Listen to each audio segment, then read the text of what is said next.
Good evening कुल dudes. My self Aniket. आज हम अपने चैनल नॉलेज इंस्टीट्यूट में प्रकाश चैप्टर जो लाइट है उसका पार्ट 5 लेकर आए हैं। इस पर्टिकुलर वीडियो में हम देखने वाले हैं दो टॉपिक। गोलीय दर्पण द्वारा परावर्तन के लिए चिन्ह परिपाटी है ना, जिसे साइन कन्वेंशन बोलते हैं, नई कार्तीय चिन्ह परिपाटी। और हम देखने वाले हैं दर्पण सूत्र तथा आवर्धन। ये दोनों ही topic exam point of view से काफ़ी इम्पोर्टेंट है ना।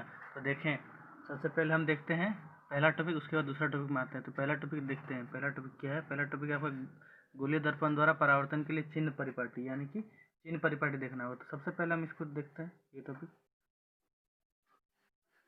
तो इसमें सबसे पहले हम जानेंगे कि सबसे पहले चिन्ह परिपाटी किसे कहते हैं। तो देखिए, इसे हम कहते हैं नई कार्तीय चिन्ह परिपाटी।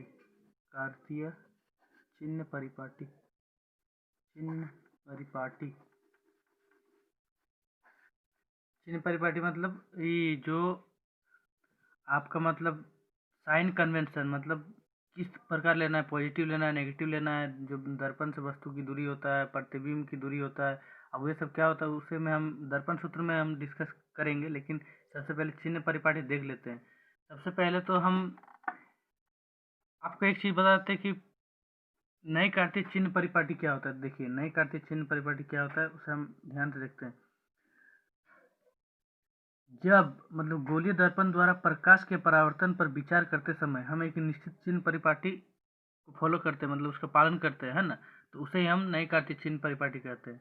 अगर इसका आपको डेफिनेशन तो ऐसे कुछ काम में आने वाला नहीं, मतलब कुछ काम में आने वाला नहीं है, लेकिन अगर आप तभी लिखना चाहते हैं तो लिख लीजिए कि गोलीय दर्पणों द्वारा प्रकाश के परावर्तन पर विचार करते समय हम एक निश्चित चिन्ह का, एक निश्चित साइन का, मतलब साइन परिपाटी का, एक निश्चित चिन्ह परिपाटी का, एक निश्चित साइन कन्वेंशन का पालन करते हैं, मतलब पालन करेंगे, यानी उसको फॉलो करेंगे, जिसे हम नई कार्तीय चिन्ह परिपाटी कहते हैं।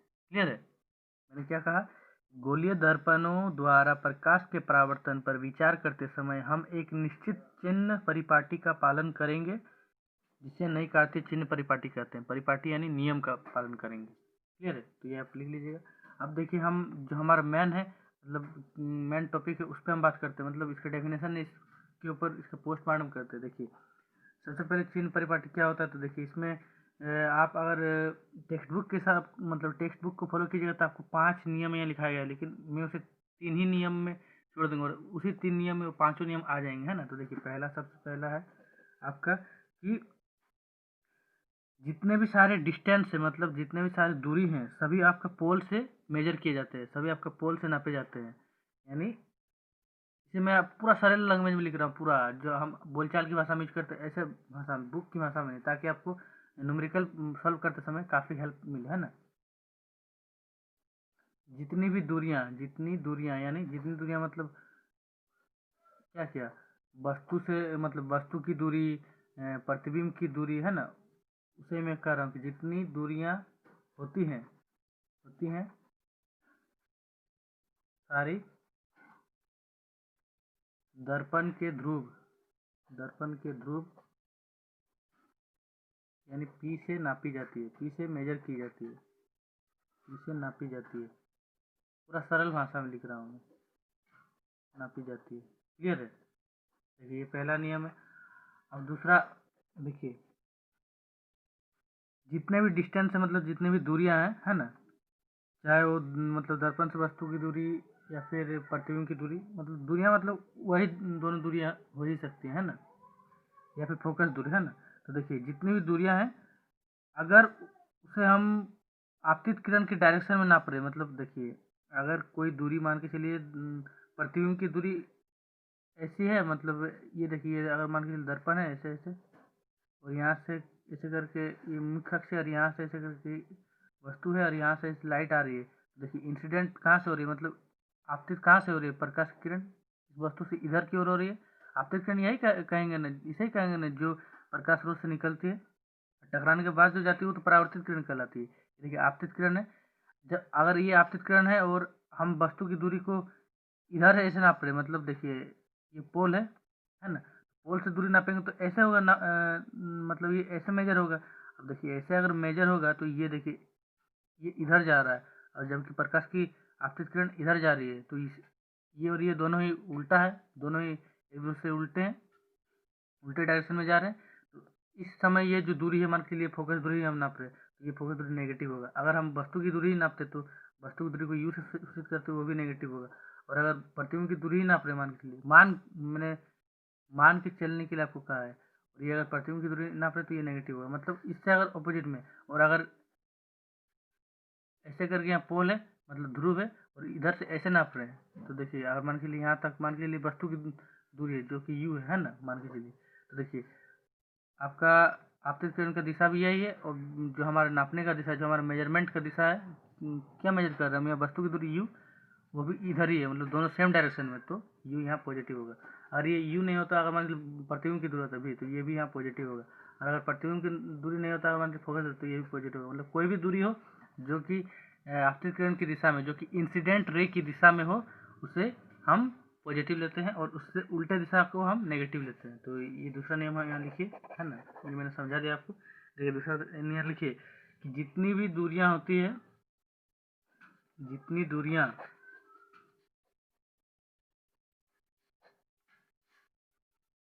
जो जितनी दूरियां जो आपतित किरण की दिशा में हो, आपतित किरण की दिशा में हो, उसे हम धनात्मक लेते हैं, मतलब पॉजिटिव लेते हैं। दिशा में हो उसे हम पॉजिटिव लेते हैं, है ना। और आपतित किरण के ऑपोजिट दिशा में, आपतित किरण के विपरीत दिशा में, के विपरीत यानी ऑपोजिट दिशा में हम नेगेटिव लेते हैं, क्या दूरी को नेगेटिव लेते हैं, हम दूरी को नेगेटिव लेते हैं, दूरी को चाहे कोई भी दूरी हो, फोकस दूरी हो, वस्तु की दूरी हो, प्रतिबिंब की दूरी हो, नेगेटिव लेते हैं। क्लियर है। ये देखिए मैं आपको समझा रहा हूँ, अगर आपका एग्जाम में आता है कि इन नियमों को ही लिखें, तो उसे आप एकदम शुद्ध भाषा में अच्छे से लैंग्वेज में लिखिएगा, है ना। कैसे लिखिएगा बताइए, एग्जाम में अगर आता है तो ऐसे आप लिखिएगा, मूल बिंदु के दाईं ओर प्लस एक्स अक्ष के अनुदिश मापी गई सभी दूरियां धनात्मक मानी जाती है, जबकि मूल बिंदु के बाईं ओर माइनस एक्स अक्ष के अनुदिश मापी गई दूरियां ऋणात्मक मानी जाती है। ऐसे करके शुद्ध भाषा में लिखिएगा। लेकिन आपको यहाँ सिर्फ भाषा नहीं सीखना, आपको साइंस का कॉन्सेप्ट पकड़ना, कॉन्सेप्ट आपको बिल्डअप करना, इसलिए मैं इसे एकदम लेमैन भाषा में, एकदम सरल भाषा में आपको समझाने का प्रयास कर रहा हूँ, है ना। अब देखिए जो तीसरा नियम है वो कि जितनी भी हाइट्स होती है, हाइट्स मतलब ऊंचाइयाँ, है ना, जितनी भी सारी ऊंचाइयाँ होती है जो कि मुख्य अक्ष के ऊपर होती है उसे हम पॉजिटिव लेते हैं, और मुख्य अक्ष के नीचे होती है उसे हम नेगेटिव लेते हैं। जितनी सारी ऊंचाइयाँ है ना, माना हाइट्स, जो मुख्य अक्ष यानी प्रिंसिपल एक्सिस है ना, मुख्य अक्ष के ऊपर हो उसे हम पॉजिटिव लेते हैं।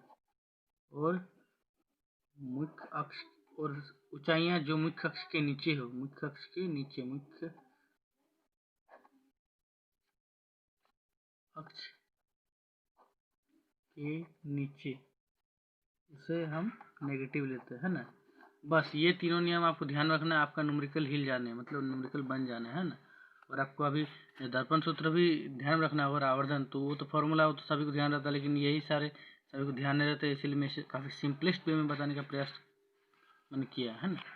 अब देखिए अगर आप इसे और भी अगर डिटेलिंग में समझना चाहते हैं एक्स अक्ष वाई अक्ष के जरिए, तो मैं उससे भी समझा देता हूँ। आपको तो ये मालूम ही होगा, ये क्या है, ये कॉपी है, ये कॉपी मतलब है, लेकिन वो तो मैं भी जान रहा हूँ। ये आपका वाई अक्ष, ये वाई डैश, ये एक्स अक्ष है, एक्स है ना, ये मूल बिंदु मतलब ओरिजिन जिसको बोलते हैं ना वो। अब देखिए आपको यहाँ पता होगा ये पॉजिटिव एक्स एक्सिस है, पॉजिटिव एक्स एक्सिस है ना, इधर पॉजिटिव है, इसके जस्ट इधर ये नेगेटिव है ना, ये धनात्मक है, ये ऋणात्मक है, फिर ये ऊपर तरफ पॉजिटिव है। तो देखिए और इसके जस्ट ऊपर ये पॉजिटिव है, और इसके जस्ट नीचे ये नेगेटिव है ना। इधर धनात्मक, ये ऋणात्मक होता है, ये धनात्मक, ये ऋणात्मक, इधर पॉजिटिव, इधर नेगेटिव, इधर पॉजिटिव, इधर नेगेटिव। ये तो आपको काफ़ी बेसिक नॉलेज है, आपको पता होना चाहिए, क्लास 8 9 से आप पढ़ते आ रहे हैं, है ना।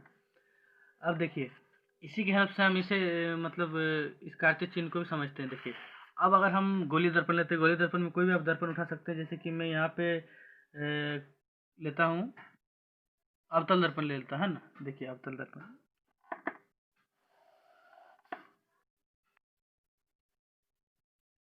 ये अवतल दर्पण है ना। अब ये इसका मुख्य अक्ष, ये है P, है ना। इतना क्लियर है। अब देखिए P से इधर माने ये पोल है, पोल से अगर मान के चलिए यहाँ से ऐसे करके इंसिडेंट रे आ रही है, कोई वस्तु है यहाँ, मान के चलिए सूरज है ना, यहाँ से आ रही है। और अगर यहाँ से अगर हम इधर ऐसे जाएं, इधर देखिए ये इंसिडेंट रे मतलब ये आपतित किरण की दिशा है, और इससे हम विपरीत दिशा में चल रहे हैं, है ना। तो ये क्या होगा बताइए, इससे विपरीत दिशा में, इसके साथ नहीं चल रहे, मतलब ये इन्होंने जो नियम मतलब संविधान में नियम बनाए, हम इसके विपरीत चल रहे हैं ना, फॉलो नहीं कर रहे हैं, तो पक्का है कि ये नेगेटिव प्रभाव पड़ेगा, यानी ये नेगेटिव हो जाएगा, है ना। और आपको क्या पता है कि ये मान के चलिए आप वाई एक्स जैसा है ना, और ये एक्स जैसा, तो देखिए इधर नेगेटिव होता है, देखिए होता है ना, देखिए नेगेटिव हुआ। और अगर हम इसके साथ ऐसे चल रहे हैं, ये आपतित किरण की दिशा है और इसको हम फॉलो कर रहे हैं, इन्होंने जो नियम बनाया है संविधान में, हम उसे ही फॉलो कर रहे हैं ना। देखिए संविधान से कुछ विशेष ताल्लुक नहीं, मैं आपको समझा रहा हूँ सिर्फ, है ना, सब सीरियस मत ले लीजिएगा। देखिए, और इसके दिशा में अगर हम चल रहे हैं, तो इसके दिशा में चल रहे मतलब इसको हम फॉलो कर रहे हैं, यानी ये पॉजिटिव होगा। और ये देखिए, ये अगर मूल बिंदु है, इधर चल रहे हैं, तो देखिए पॉजिटिव होता है। और अगर इसी प्रकार हम इससे ऊपर चल रहे हैं ना, मतलब मुख्य अक्ष के ऊपर दिशा में चल रहे हैं, तो ऊपर दिशा में क्या होता है, देखिए नेगेटिव होता है, सॉरी पॉजिटिव होता है। देखिए जितनी सारी ऊंचाइयाँ जो मुख्य अक्ष के ऊपर हो पॉजिटिव है, और उससे नीचे में नेगेटिव होता है। तो देखिए इसके ऊपर में पॉजिटिव होना चाहिए, देखिए। और हमारा ये बेसिक नॉलेज भी कहता है कि ये मूल बिंदु के ऊपर पॉजिटिव होता है, और ये मूल बिंदु के ऊपर नेगेटिव माने मूल बिंदु के नीचे नेगेटिव होता है, मुख्य अक्ष के नीचे नापी गई दूरियाँ भी नेगेटिव होती है। क्लियर है। देखिए ये मैंने हल्का सा आपको मैथमेटिकली समझाने का प्रयास किया है, और अगर आपको समझ में नहीं आया तो आप दोबारा से वीडियो को रिवाइंड करके देखें, और नहीं तो फिर आप ये सारी बातें एकदम अच्छे से समझ जाएं। क्लियर है। अब हम चलते हैं अपना दर्पण सूत्र पे। दर्पण सूत्र क्या होता है, देखिए दर्पण सूत्र होता है काफ़ी सिंपल होता है। दर्पण सूत्र 1/v + 1/u = 1/f। क्या कहा मैंने, 1/v + 1/u = 1/f। अब ये सूत्र कैसे आया, तो इसे आपको अभी एज इट इज मतलब ज्यों का त्यों आपको याद रखना होगा। और ये कैसे आया, मतलब इसे हम कैसे ड्राइव करें, मतलब इसका वर्णन कैसे करें, तो इसके लिए आपको क्लास 12 की इंतज़ार करना पड़ेगा, क्योंकि वहीं पे इसका डेरिवेशन बताया जाता है, मतलब कैसा आया फार्मूला बताया जाता है। और क्लास 10 के लिए इतना बताया जाता है कि ये फार्मूला है, और इसमें जो डिफरेंट टर्म है वी यू एफ क्या है उससे मैं बता देता हूँ, इसके बेसिस पे हम न्यूमेरिकल करेंगे, है ना। तो देखिए वी यू और एफ क्या है, मैं उसे आपके सामने एकदम खुल कर बता रहा हूँ, आप उसे ध्यान से एकदम देखिएगा, है ना। तो देखिए जो यहाँ भी है आपका प्रतिबिंब की दूरी, ध्रुव से प्रतिबिंब की दूरी। भी क्या है, ध्रुव से प्रतिबिंब की दूरी,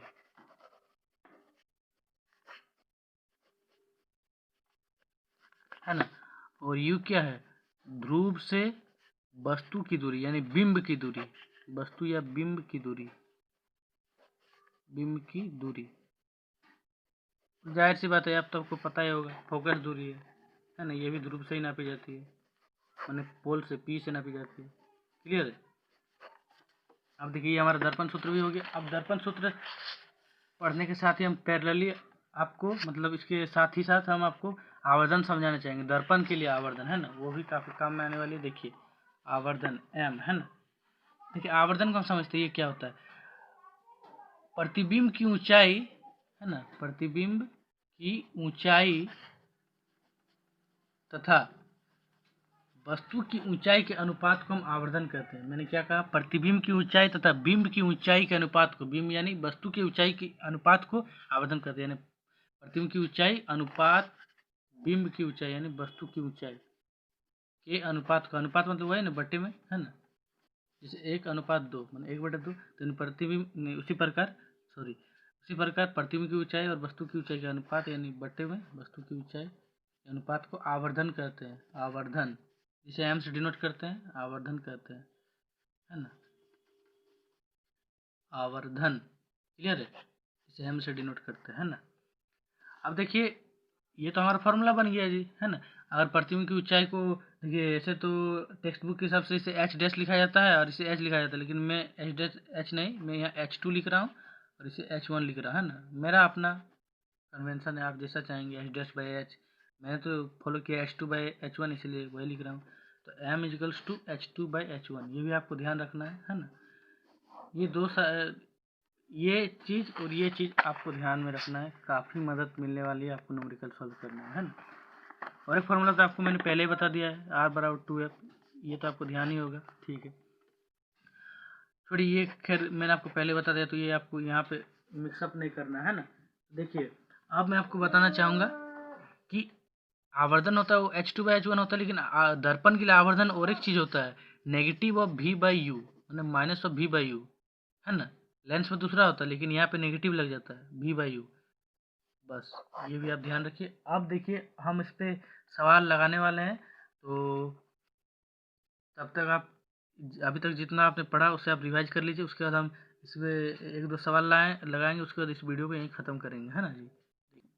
हाँ तो देखिए अब हम सवाल लगाने वाले हैं ना। तो सवाल लगाने से पहले जो कार्तीय चिन्ह है, जो चिन्ह परिपाटी है ना, मतलब जो नियम है साइन कन्वेंशन, उसे मैं आपको बता दे रहा हूँ। हाँ देखिए, जो चिन्ह परिपाटी है उसे मैं एक बार मतलब शॉर्ट में बता दे रहा हूँ, है ना।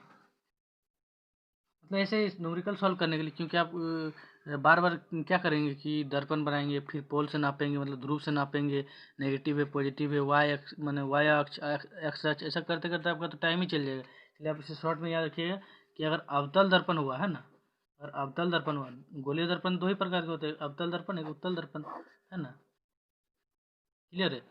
अब देखिए अगर अवतल दर्पण हुआ तो इसमें जो यू है, यू मतलब, यू कहने का मतलब वस्तु की दूरी पोल से, है ना, ध्रुव से वस्तु की दूरी, इसे हम नेगेटिव लेते हैं।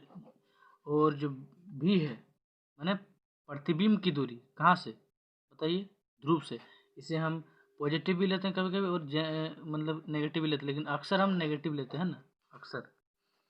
और फोकस दूरी जो है उसे हम नेगेटिव लेते हैं, और जो यहाँ एम है आवर्धन, उसे हम पॉजिटिव लेते हैं, है ना, ये ध्यान रखिएगा। और इसी प्रकार जो उत्तल दर्पण है, इसमें जो यू है वस्तु की दूरी, से हम नेगेटिव लेते हैं। जो प्रतिबिंब की दूरी है कहाँ से, ध्रुव से, है ना, उसे हम पॉजिटिव लेते हैं। जो फोकस दूरी है उसे भी हम पॉजिटिव लेते हैं, और जो एम है उसे भी हम पॉजिटिव लेते हैं। अब देखिए यहाँ पे आप बोलिए कि नहीं तो रटने वाली बात होगी, अगर आपको लग रहा है रटने वाली बात है तो आपको मैंने जो बताया साइन कन्वेंशन, ये देखिए इधर जो मैंने आपको बताया है ना, इसे आप अप्लाई कीजिए क्वेश्चन में। आपका भले ही हल्का क्वेश्चन सॉल्व करने में टाइम लगेगा, लेकिन सॉल्व हो जाएगा। और अगर आप जल्दी सॉल्व करना चाहते हैं तो उससे भी एक बार पूरा अच्छे से रिवाइज कीजिए, फिर इसे भी देखिए, आपको एकदम भिड़ जाएगा, मतलब आपको एकदम पूरा मिल जाएगा, है ना जी, ताल मेल जो होता है वो मिल जाएगा, ठीक है। अब देखिए हम इस पे सवाल लगाने वाले हैं, तो अब देखिए सवाल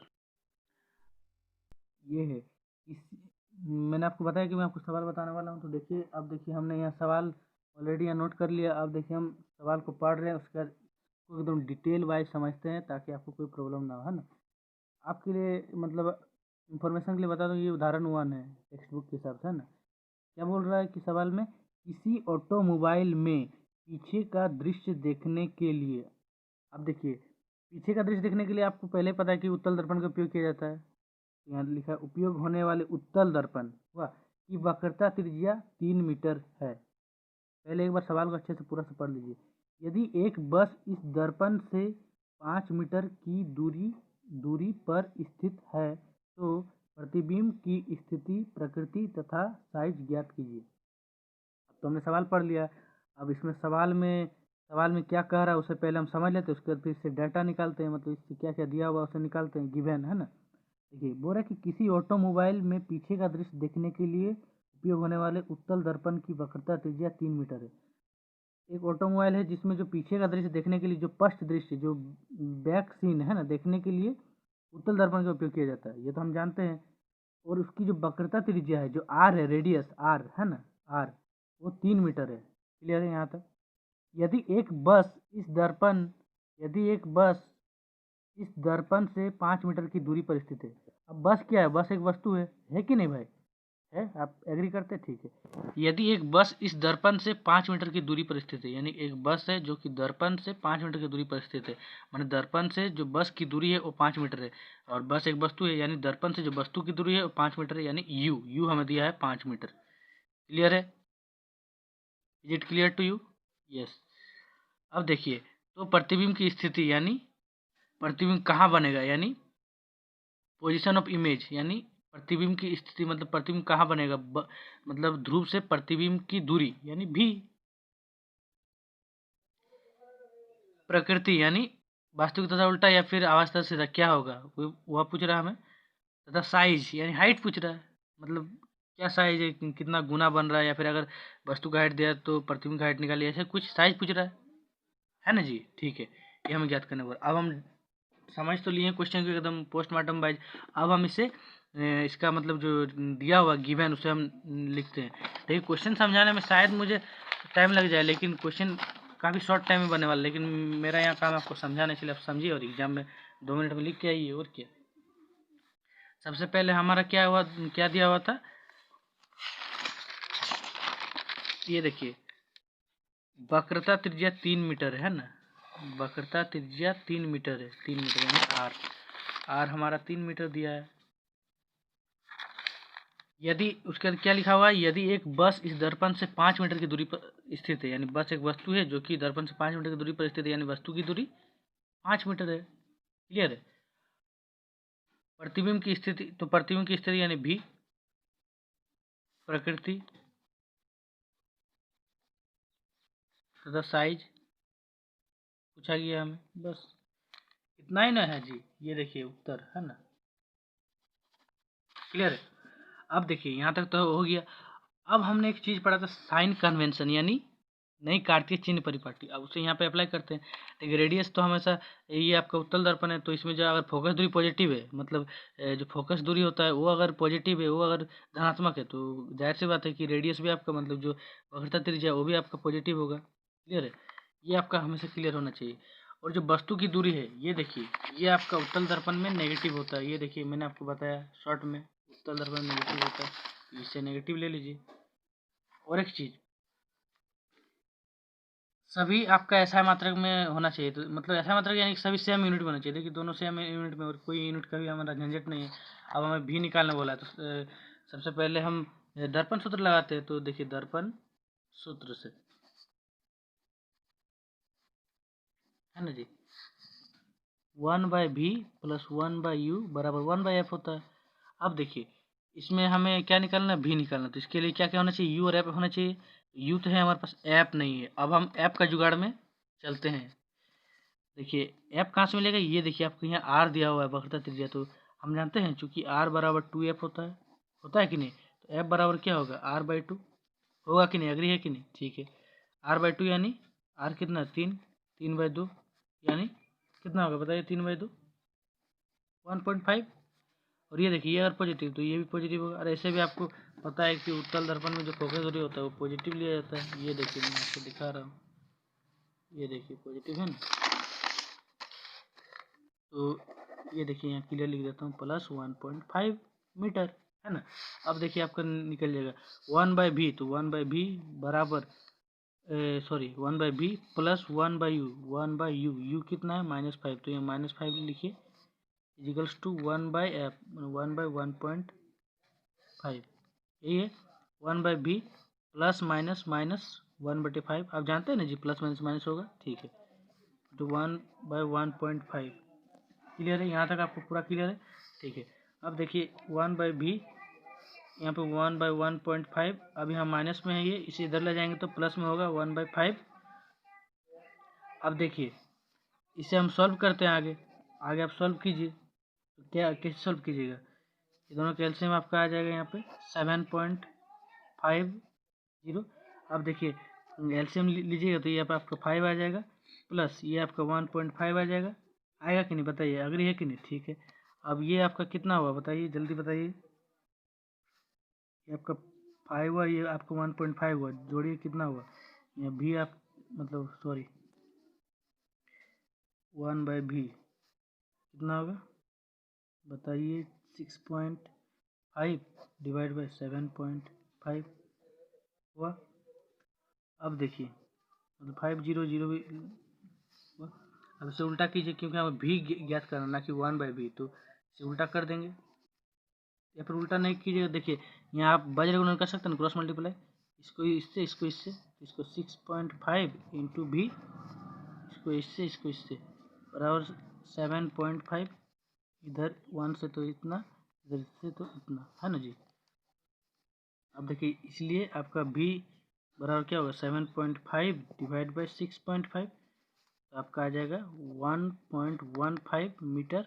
और ये आपका देखिए पॉजिटिव में आ गया। और ऐसे भी आपको पता है कि जो उत्तल दर्पण है इसमें आपका पॉजिटिव में होना चाहिए भी, है ना, मतलब प्रतिबिंब की दूरी, यानी कि हमारा आंसर सही है ना, पॉजिटिव में आ गया।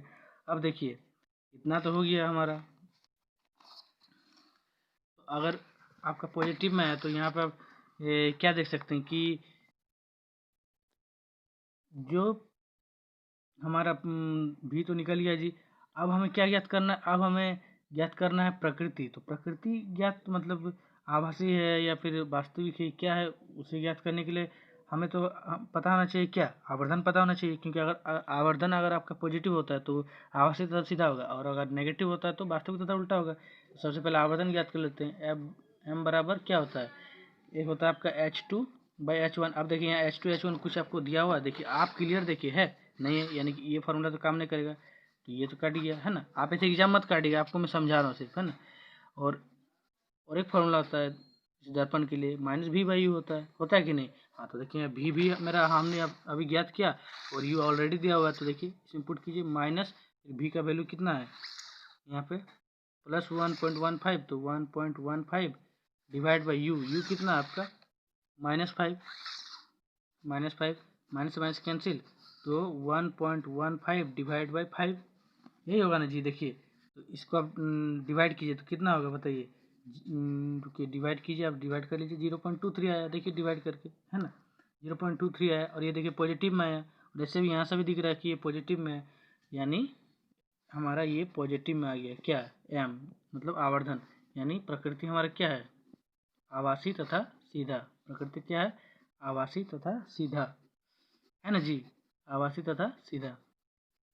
अब हमें साइज बताना है, तो देखिए हमारा क्या वस्तु का साइज यहाँ दिया है, नहीं दिया है, तो हमें प्रतिबिंब का भी साइज नहीं बताना, मतलब प्रतिबिंब का भी यहाँ साइज हमें एकदम एक्यूरेट नहीं बताना, हमें बताना कि वो उससे कितना गुना बड़ा होगा, यानी उससे आवर्धन से ही हमें पता चल जाएगा। तो आवर्धन हमारा कितना निकला है बताइए? 0.23, यानी हम यहाँ लिख सकते हैं कि जो मतलब बिंब है, मतलब जो वस्तु है ना, सॉरी जो प्रतिबिंब है वो वस्तु से 0.23 गुना छोटा होगा, है ना।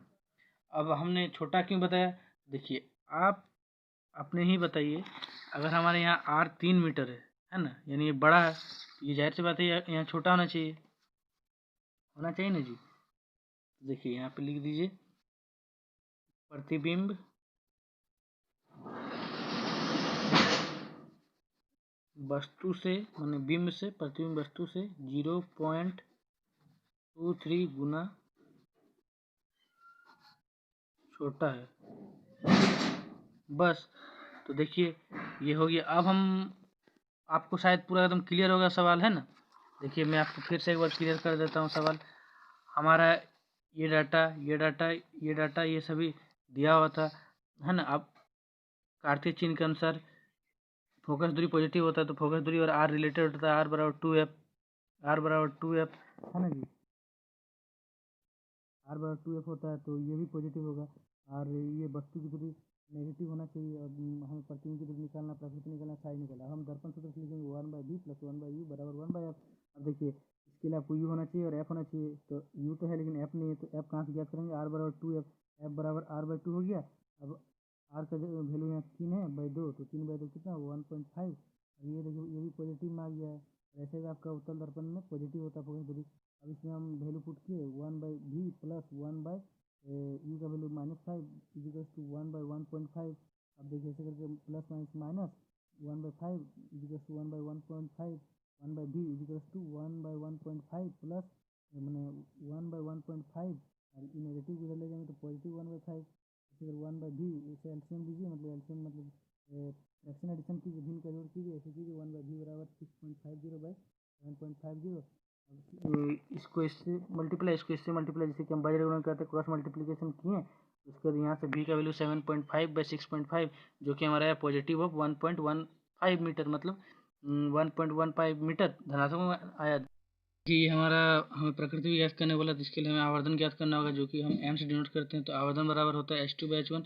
लेकिन देखिए क्वेश्चन में हमारा कहीं भी h2 और h1 नहीं दिया हुआ, इसीलिए हम इसे नहीं लिखेंगे, इसलिए हम v/u का यूज करेंगे, m=-v/u, क्योंकि हमें v अभी हमने ज्ञात किया और u ऑलरेडी हमें मालूम है। तो देखिए v का वैल्यू यहाँ देखिए पहले से माइनस है और v का वैल्यू हमारा 1.15 है, बटे u का वैल्यू -5 है और माइनस से माइनस कैंसिल हो गया, तो आया 1.15 डिवाइड बाई 5 जो कि आया 0.23।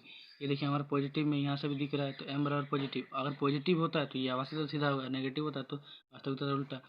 और ये देखिए हमारा 0.23 आवर्धना है, यानी कि प्रतिबिंब वस्तु से 0.23 गुना छोटा है। तो देखिए ये तो हमारा हो गया। अब हम दूसरा सवाल की ओर चलते हैं। सवाल है ना, ये टेक्स्ट बुक के आंसर उदाहरण 10.2 है ना। ये देखिए इस क्वेश्चन को हम पहले एक गो में पढ़ लेते हैं ना, क्या कह रहा है, उसके बाद इसमें से डाटा कलेक्ट करेंगे, उसके बाद इसमें जो फार्मूला लगने हैं उसे हम लगाएंगे, फिर सॉल्व करेंगे और फाइनल आंसर देंगे। ये कह रहा है कि कोई 4 सेंटीमीटर साइज का बिंब यानी वस्तु किसी 15 सेंटीमीटर फोकस दूरी के अवतल दर्पण से 25 सेंटीमीटर दूरी पर रखा है। दर्पण से कितनी दूरी पर किसी पर्दे को रखा जाए कि स्पष्ट प्रतिबिंब प्राप्त हो। प्रतिबिंब की प्रकृति तथा साइज ज्ञात कीजिए। अब देखिए क्या कह रहा है क्वेश्चन में, अब ध्यान से एक एक वर्ड को समझते हैं। कोई 4 सेंटीमीटर साइज का बिंब, यानी बिंब माने वस्तु, कोई वस्तु है जो कि 4 सेंटीमीटर साइज का है, यानी कि वस्तु का साइज हमें दिया है, h1 दिया है। बाद में हम डाटा कलेक्ट करेंगे, मतलब बाद में हम जो जो गिवन है उसे लिखेंगे, पहले हम समझते हैं। यानी कि कोई 4 सेंटीमीटर साइज का बीम, यानी कोई 4 सेंटीमीटर साइज की कोई वस्तु है किसी 15 सेंटीमीटर फोकस दूरी के अवतल दर्पण से।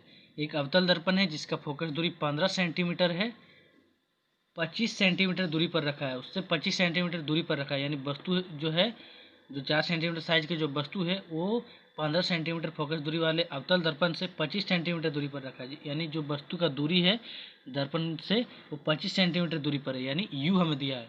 क्लियर है।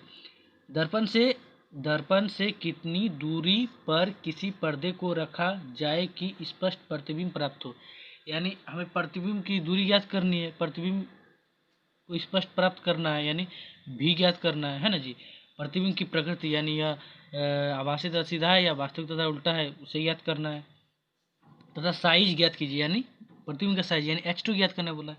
अब देखिए हमने तो क्वेश्चन को एकदम डिटेल वाइज समझ लिया। अब देखिए हम इसका उत्तर लिखते हैं। कोई 4 सेंटीमीटर साइज का बिंब यानी वस्तु, यानी कि वस्तु की हाइट h1 4 सेंटीमीटर है। इसे बुक में हम h से डिनोट करते हैं, और वस्तु की साइज को h से और प्रतिबिंब की साइज को h डैश से, है ना जी। ये देखिए इन दोनों से डिनोट करते हैं। तो मैंने जब आपको पढ़ाया तो आपको मैंने h1 और h2 बताया, इसीलिए हम उसे डिनोट करेंगे। वस्तु का साइज को हम h1 से डिनोट करेंगे और प्रतिबिंब का साइज को हम h2 से, है ना।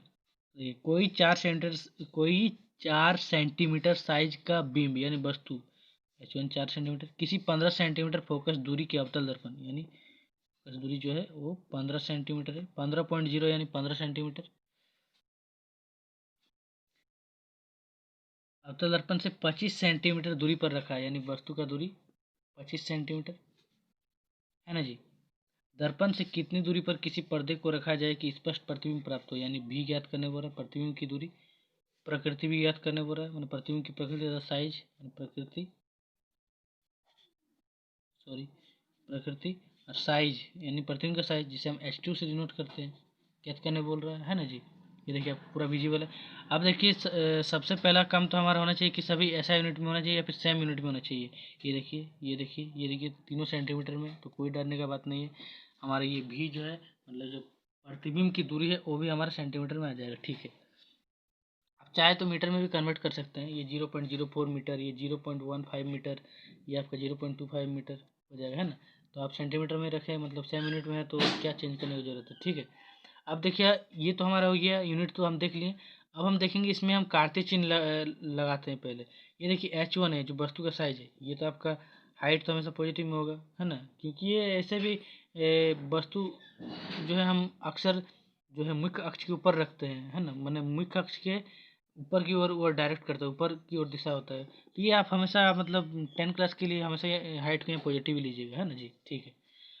और जो ये फोकस दूरी है, ये देखिए अभी मैंने आपको बताया ये कौन सा दर्पण है, अवतल दर्पण। अवतल दर्पण के लिए मैंने आपको बताया फोकस दूरी नेगेटिव में, तो ये आप डाल दीजिए नेगेटिव में। वस्तु की दूरी किस दर्पण के लिए, अवतल दर्पण के लिए, देखिए अवतल दर्पण था नेगेटिव है, तो आप नेगेटिव डाल दीजिए बस। और ये सब हमें ज्ञात करना है। ये अगर नेगेटिव, ये देखिए जो भी है, भी मतलब प्रतिबिंब की दूरी किसके लिए, अवतल दर्पण के लिए। ये भी जनरल नेगेटिव आता है। देखिए अगर नेगेटिव होगा तो नेगेटिव आएगा, पॉजिटिव होगा तो पॉजिटिव आएगा। वो आपका फार्मूला कंपनसेट कर लेगा, मतलब फार्मूला आपका संभाल लेगा, ठीक है, कंट्रोल कर लेगा। अब देखिए हम हमें क्या ज्ञात करना, भी, प्रकृति और H2। तो सबसे पहले हम भी ज्ञात करेंगे, तो किसे ज्ञात करेंगे, सबसे पहले हम दर्पण सूत्र लगाते हैं। दर्पण सूत्र से, दर्पण सूत्र से, है ना जी। देखिए दर्पण सूत्र आपका क्या है, 1/v प्लस 1/u बराबर 1/f, है ना जी।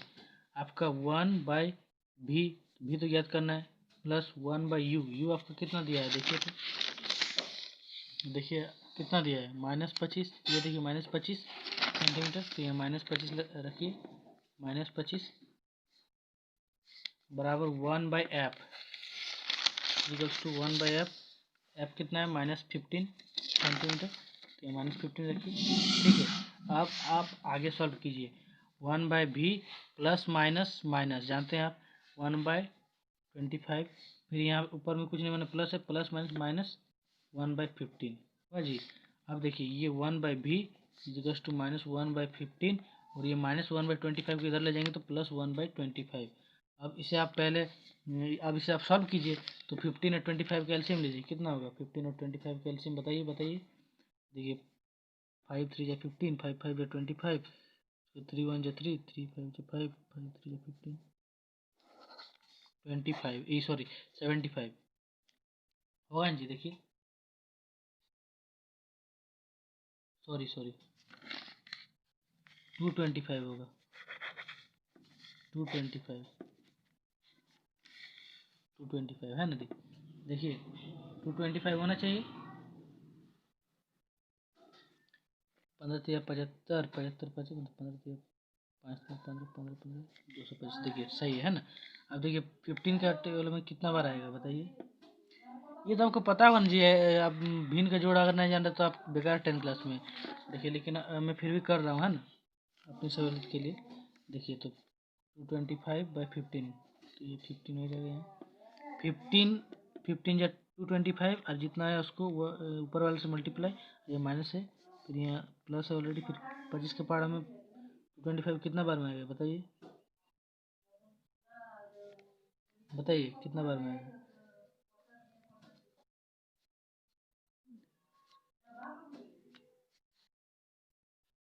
कितना बार में आएगा, तो ये देखिए 9 हुआ।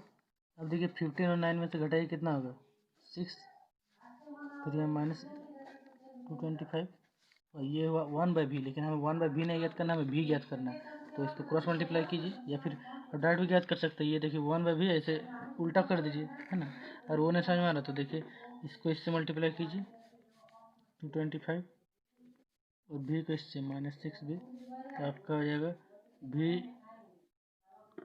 इजिकल्स टू -225/6 हुआ। अब देखिए -225/6 कितना होना चाहिए बताइए,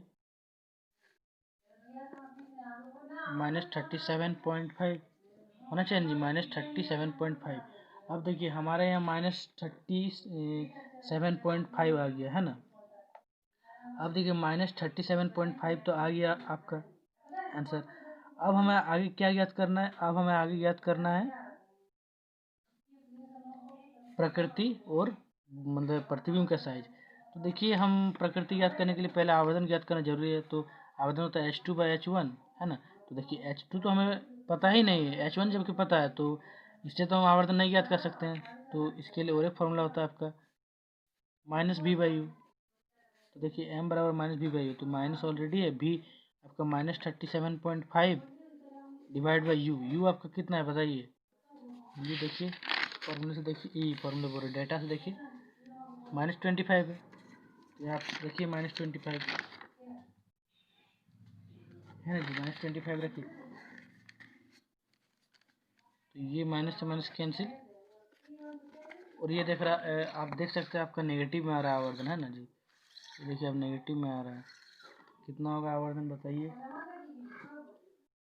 जल्दी बताइए कितना होगा। -37.5 डिवाइड बाई 25 यही होगा। हाँ, अब आप इसे डिवाइड करके डायरेक्ट यहाँ वैल्यू भी लिख सकते हैं, या फिर अगर आप ऐसा नहीं करना चाहेंगे तो ऐसे ही छोड़ दीजिए। हम आगे अब देखिए ये हमारा नेगेटिव में आ गया, यानी कि जो प्रकृति है वो क्या होगा आपका बताइए, वास्तविक तथा उल्टा होगा जी, वास्तविक तथा उल्टा, वास्तविक तथा उल्टा। अब देखिए हमें और मतलब क्वेश्चन के आंसर प्रकृति याद कर लिया, अभी याद कर लिया, अब हमें H2 याद करना है। तो H2 के लिए कोई फॉर्मूला था, जी होता है, अभी मैंने आपको बताया H2/H1, m बराबर H2/H1। अब हमें यहाँ पे H2 और याद करना है, तो इसके लिए H1 पता होना चाहिए और m पता होना चाहिए। m तो हमारा पता है -37.5 डिवाइड बाई 25, और ये आपका H2 पता करना है, और H1 का वैल्यू आपका देखिए यहाँ से देखिए कितना है +4 डालिए। अब इसे आप मल्टीप्लाई कीजिए, cross multiply, H2 into 25 to 4 मैंने -37.5 इंटू 4 है ना। अब देखिए ये हमने ज्ञात किया, अब यहाँ से H2 इजकल्स टू कितना होगा बताइए, बताइए सॉल्व कीजिए आप अपने से, मेरा आंसर मत देखिए। -37.5 इंटू 4 डिवाइड बाई 25 ये होगा ना जी। ये देखिए मल्टीप्लाई में, तो ये डिवाइड में आ गया। अब देखिए यहाँ से हमने कर लिया, अब इसे हम सॉल्व करते हैं, तो कैसे सॉल्व करें, ये देखिए ये दोनों को मल्टीप्लाई करेंगे तो कितना होगा -37.5 इंटू 4 आपका 150 हो जाएगा नेगेटिव में बाई 25। और अब ये देखिए ये आपका 5 का टेबल से कट जाना चाहिए, कितना बार में कटेगा, ये देखिए 25 का टेबल में 6 बार में कट जाएगा, हाँ एकदम कटेगा जी। तो ये -6 आ गया सेंटीमीटर, है ना जी। आपका ये जो भी आया, यहाँ भी आपका यहाँ सेंटीमीटर में होगा, सॉरी लेकिन आप भूल गया था, है ना, मतलब उसकी यूनिट लिख देना जरूरी नहीं था, आपको मार्क्स कट जाने की संभावना है ना, पॉसिबिलिटी है मार्क्स कट जाने। -6 सेंटीमीटर।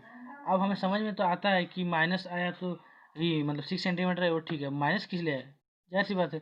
जब आप ऐसे जब मैंने आपको सिखाया प्रतिबिंब बनाने और वस्तु ऐसे रहता था तो आपका ऐसे उल्टा आता था जी इमेज, तो हुआ यही उल्टा आपका देखिए मूल बिंदु से नीचे की ओर है, तो मूल बिंदु से नीचे की ओर क्या लगता है नेगेटिव, इसलिए यहाँ नेगेटिव आया, क्लियर है। तो हमारा ये H2 भी आ गया, इसलिए H2 बराबर भी आ गया। तब लीजिएगा अतः v बराबर -37.5 सेंटीमीटर, प्रकृति आपका वास्तविक तथा उल्टा है, और जो मतलब प्रतिबिंब की ऊंचाई H2 है वो -6 सेंटीमीटर है। तो यहाँ पे हमारा ये क्वेश्चन भी एकदम ख़त्म हो जाता है। अब देखिए इस वीडियो के लिए इतना ही, उम्मीद करते हैं आपको सारे कॉन्सेप्ट और जो मैंने आपको 2 क्वेश्चन उदाहरण टेक्स्ट बुक के आंसर उदाहरण 1 और उदाहरण 2 बताया आपको अच्छी तरह समझ में आया होगा। तब तक के लिए पढ़ाई करते रहे, अपना बेस्ट देते रहे, टेक केयर, बाय बाय।